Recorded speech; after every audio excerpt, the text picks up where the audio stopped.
This is Kyle, and one simple Valorant mechanic made him win more gunfights. He is one of my private students that is currently going through the ultimate coaching program. Kyle is a Hearthstone Platinum controller main that struggles with a lot of different problems. His game knowledge is suboptimal, decision making can be a lot better, while there are a lot of other macro and micro mistakes in his gameplay. So it makes sense that he is stuck, because there are a lot of skills that he needs to work on in order to move forward. But Kyle's mechanical skill is actually pretty decent for a Platinum player. His crosshair placement is almost always on the enemy's head.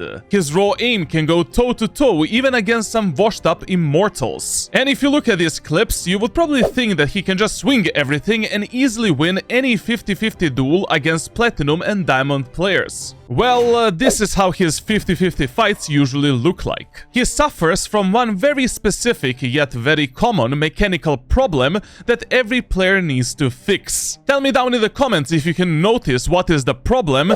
And before we continue, this video is sponsored by Valorant Tracker TRN, which you can download for free by using my link from the description. This application allows you to analyze yourself and to always understand on which fields you can improve as a solo queue player. And in my private coaching sessions, this is the first thing that I do for my students. But this software is extremely useful to analyze your teammates and enemies as well. During your live games, based on these statistics, already at the start you can see which players are the weakness of yours or enemy team, which can increase your chances of winning if you use this data in the smart way. They also have integrated guides and lineups that can be extremely useful if you're learning new agents or if you simply want to increase your game knowledge while you're actually playing the game. Even though this video is sponsored by Valorant Tracker, I truly believe that this software can give you an advantage in your ranked games and it can help you to improve faster. Now that I gave you some time to analyze these clips, if you said that his main problem is something related to movement, you are correct. More specifically, the proper timing for accuracy.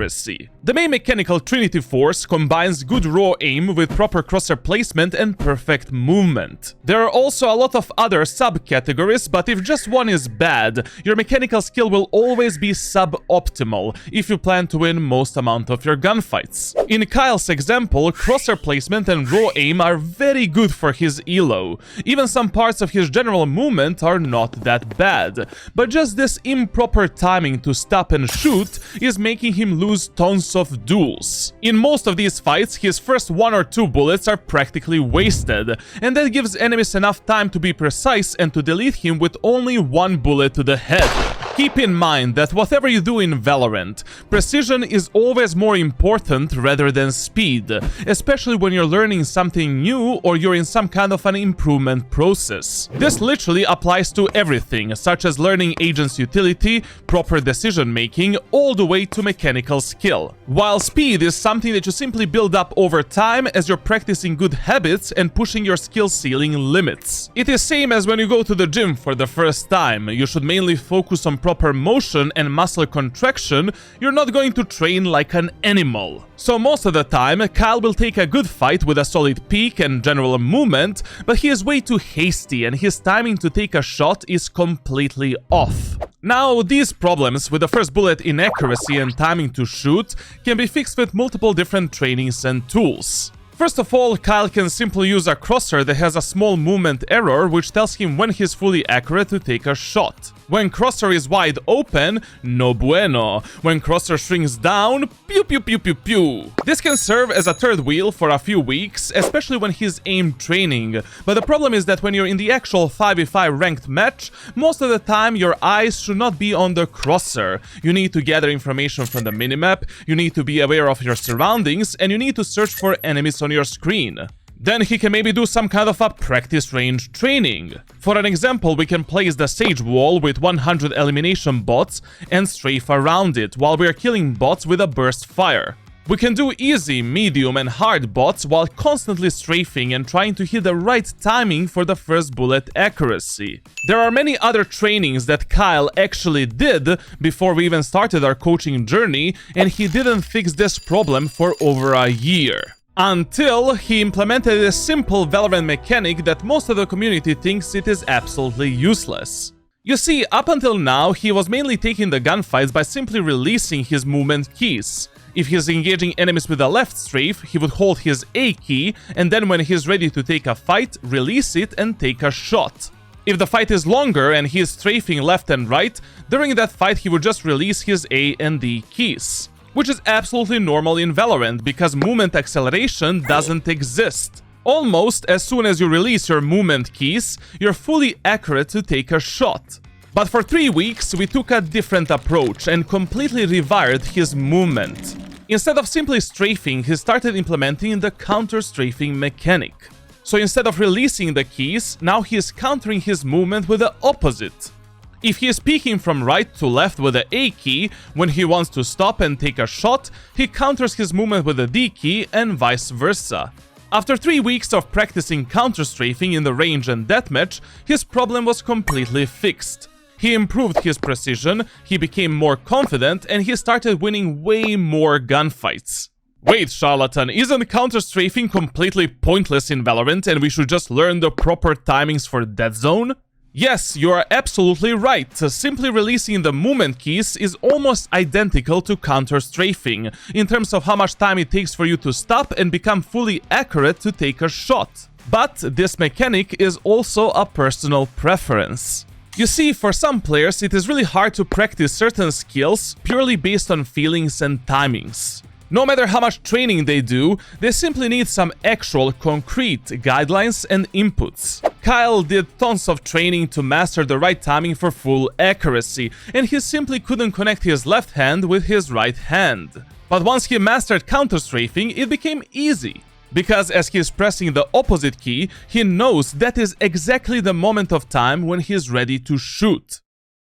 Now obviously, this is not the Valorant mechanic that is actually important. Yes, Kyle is real, this story is real. I am doing a private coaching with him and right now he's battling the Diamond Gorillas. But the main mechanic that is actually important for your improvement is experimenting, getting out of your comfort zone, and using your own brain. When you watch YouTube guides, tips and tricks from other content creators, pro players and coaches, 80% of that knowledge is universal and good, basically rules and fundamentals that everyone should follow. But there is always 20% of stuff that purely depends on who is behind the monitor. You need to keep in mind that we're all unique in our own way. Yes, we can categorize players based on their elo, and they will probably share some similar problems. But the solutions greatly depend on players' individual strengths, weaknesses and limits. The main beauty of Valorant is that almost anything can work. There are multiple different playstyles and tools that you can abuse in order to reach Radiant. But the worst thing that you can do is limit yourself based on the opinion from someone that doesn't understand you as a player and person. Even my own guides and tips are based on what is going to work most of the time for an average player, but my private sessions are fully customized based on who am I coaching at that moment. Not everyone can reach Radiant with Omen. There's plenty of players that I coach on agents such as ISO and Cypher as well. Counter-strafing is a pointless mechanic in Valorant, but in Kyle's example it was a solution, and he was simply neglecting it because majority of YouTube guys taught him that he shouldn't even try it. Then low, medium or high sensitivity, true stretch resolution, settings, different playstyles, agents, weapons, they can all be either your problems or your solutions. But you will never know if you don't try them out. So the main point is, don't be a sheep, don't just be a blind follower, activate your brain, experiment, get out of your comfort zone, push your skill ceilings and your limits, and truly analyze yourself both as a player and as a person. Who knows, maybe the solutions to your problems are quite simple and right in front of you, but you never dare to try them out.